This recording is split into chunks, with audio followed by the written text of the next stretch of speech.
Bueno, vivimos en una época verdaderamente fascinante desde el punto de vista del conocimiento porque todas las noticias que van saliendo poco a poco y que son casi incluso difíciles de conseguir o de seguir, nos obliga a plantearnos siempre nuevas preguntas sobre la historia del hombre, por lo que plantearnos, cuestionarnos, de alguna manera no es solo un derecho sino un deber, así como que obviamente lo hacemos con los textos antiguos. Ahora también lo vemos con algunas curiosidades, incluso con ilustraciones que nos ayudan mucho a reflexionar sobre la presunta certeza que nosotros tenemos actualmente. A veces, cuando pensemos en la Biblia, pensamos en grandes sistemas y luego en realidad nos damos cuenta de que a veces se basa en una línea. Basta un pequeño paso, basta una pequeña historia para hacernos comprender, sin necesidad de hacer grandes esfuerzos teológicos, filosóficos o metafísicos, nos hacen comprender cómo eran probablemente las cosas en el día a día. Aquí estamos en el segundo libro de Reyes, vamos a recordar el segundo libro de Reyes, en el capítulo 1, donde comienza diciendo que después de la muerte de Acab, Moab se rebeló contra Israel. Ahora bien, Acab era un rey de Israel, esposo de Jezabel, que era princesa. Su nombre era Otros, también tendría el significado de amante de Baal. Y este rey, empujado por su esposa, se dedicó al culto de los llamados deidades Fénix, o de Fénix. Se dice que Moab se rebeló contra Israel. Moab era pariente de Israel porque descendía de Lot, sobrino de Abraham. Y le interesante es que esta historia de la lucha entre Moab e Israel encuentra una confirmación extrabíblica, una confirmación extraordinaria de que ya hemos mencionado, que es la estela de Mesa. Mesa era el rey de Moab, que cuenta precisamente esta historia, es decir, del conflicto que tuvo con los que él llamaba los de Yahvé, y cuenta su victoria y los sacrificios que hizo. He hablado extensamente sobre la estela de Mesa. La examiné línea por línea en las traducciones oficiales de este libro y aquí es interesante. ¿Por qué? Porque esta estela representa una confirmación histórica, arqueológica y extrabíblica de estos relatos bíblicos. Entonces ya esta primera línea, que aparentemente es tan insignificante, en realidad lleva consigo un valor que es extraordinario. También porque la Biblia habla de Mesa. De hecho, habla de ello aquí en los capítulos siguientes. Por lo tanto, Mesa es un rey conocido desde la Biblia y es un rey conocido por la arqueología. Entonces existe una confirmación cruzada. Yo decía Acab, marido de Jezabel, estos tienen un hijo, Ocosías, que luego lo sucederá en el reino. Y el segundo libro de los reyes continúa diciendo, Ocosías se cayó de la ventana del aposento alto en Samaria y resultó herido. Entonces envió mensajeros con este orden: vayan y preguntad a Baal-Zebub, dios de Cron, para saber si sobreviviré a esta enfermedad mía. Ahora bien, esto es interesante, ¿por qué? Porque mientras tanto se traduce esta figura de Baal-Zebub, que, combinado con Baal Peor, es una figura que luego pasó a la tradición cristiana en forma demoníaca. Vean, Baal Peor era una deidad llamada así porque sus sacrificios, que en todo mejor caso son los ritos que pedía que celebraban en el monte Peor, pero Peor también significa apertura. Eso es lo que significa, exposición. Ya lo había explicado, pero lo recuerdo, para no obligaros necesariamente a ir a buscar esa conferencia donde lo expliqué, porque hacía sacrificio, o mejor dicho, pedía ritos en lo que estuviera involucrado actividad sexual. Muchas veces los israelitas abandonaron a Yahvé para ir a Baal Peor, llamado por las mujeres moabitas, para celebrar estos ritos sexuales. Y obviamente Yahvé los castigó muy duramente. Baal Peor luego fue transliterado a Baal Fegor y se convirtió en Baal Fegor, de la tradición demoníaca medieval y por lo tanto uno de los diablitos. En realidad era uno de los Elohim de la época, uno de los Elohim rivales de Yahvé, tanto que aquí dice: ve y pregunta a Baal-Zebub, otra deidad, otro Elohim, que de hecho se define aquí como Elohim de Ecrón. Ecrón era un pueblo que era parte de la Pentápolis filistea. Entonces este rey de Israel envía y le pregunta a este Baal-Zebú.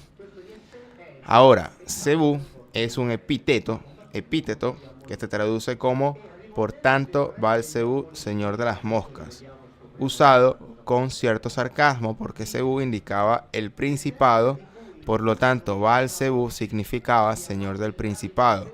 Por lo tanto, un Elohim poderoso que entre otras cosas también estaba vinculado al poder de curar, así como otras de las llamadas divinidades del tiempo. Recordemos que en la Biblia existían los llamados Rafaels, que significa el que cura. Entonces, digamos, Els especializados, diríamos, en el campo médico.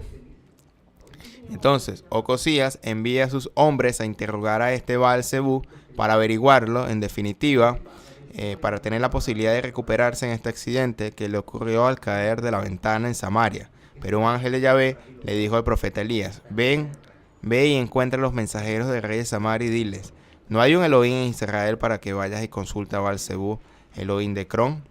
Aquí una vez más, Yahvé y este Elohim son puestos al mismo nivel. No dice, esa es otra persona no existe, o esa otra persona no tiene poderes. Dice, ¿por qué vas con esa otra persona si ya estoy aquí?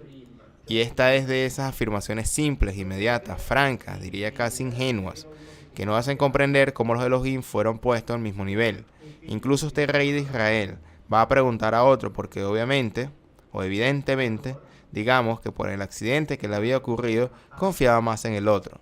Entonces los mensajeros van y luego regresan a Ocosías, y Ocosías le dice: ¿por qué has regresado? Le dijeron: vino a nuestro encuentro un hombre que nos dijo: volved al rey que os envió y decidle: así dice el Señor, no hay ninguno, no hay algún Dios en Israel al que deben enviar y consultar a Baal-Zebú, al dios de Cron.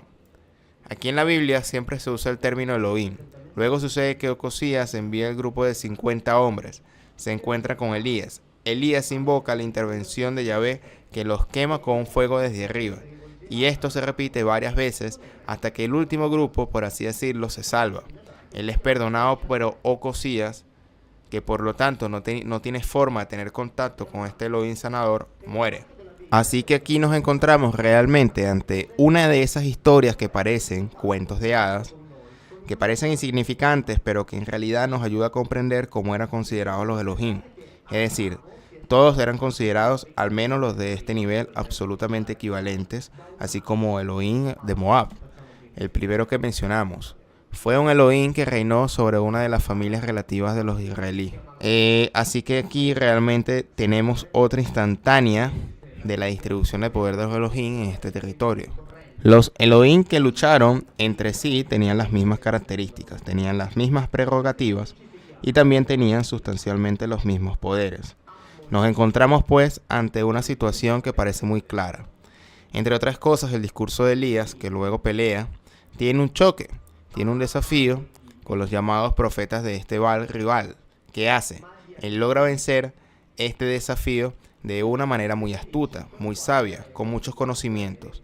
Hablé en uno de los libros, en un capítulo entero, donde Elías, cuando Elías logra a través de su conocimiento prender fuego a todo un altar hecho de piedras sobre la víctima, cosa que no pueden hacer los profetas de Baal, es decir, del Señor de los Elohim, rival de Yahvé. Entonces este tipo de relatos son los que, más allá de los grandes discursos de la teología, metafísica o monoteísmo, son los que nos ayudan a comprender en realidad una realidad cotidiana y muestran cómo los autores bíblicos realmente hablaban de estas cosas con absoluta tranquilidad.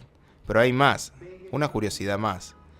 Hay una ciclografía publicada aquí en la apertura del libro de Reyes.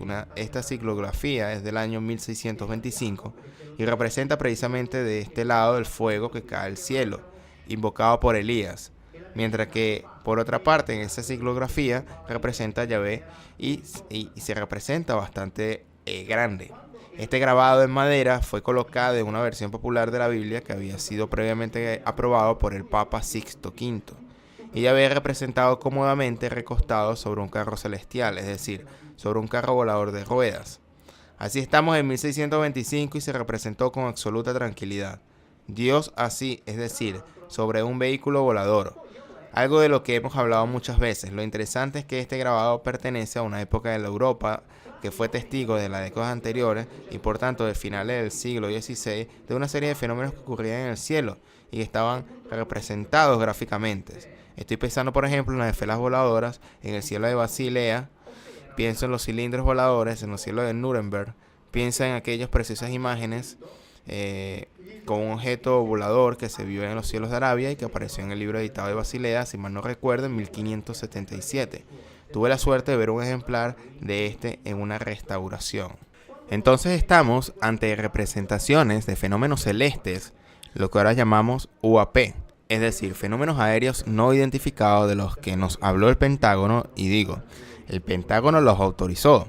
Finalmente nos dio la oportunidad de hacernos preguntas y finalmente nos dio la oportunidad de revisar incluso los textos antiguos a la luz de lo que nos dijeron sin tener que escuchar esas respuestas simplistas que se dieron, esas preguntas que ahora requieren una verdad. Respuestas concretas, requieren al menos hipótesis de respuestas que tengan que ver con la realidad. Esa realidad que los antiguos nos representaban con lo que quizás llamaríamos incluso excesiva ingenuidad, pero que para ellos no era más que realismo, porque no se planteaban los problemas sobre los que nos preguntamos hoy, y por eso contaron las cosas como lo vieron sin necesidad de ocultarlo, darle metafísica, como lamentablemente se hace con nosotros hoy en día, hasta que hace muy poco, porque ahora la situación ha cambiado, ya lo hemos visto. Por eso hay historias simples como esta que se pueden revisar a la luz de nuevas hipótesis, nuevas conciencias, nuevas posibilidades de plantearnos preguntas que nos abren a un mundo realmente fascinante.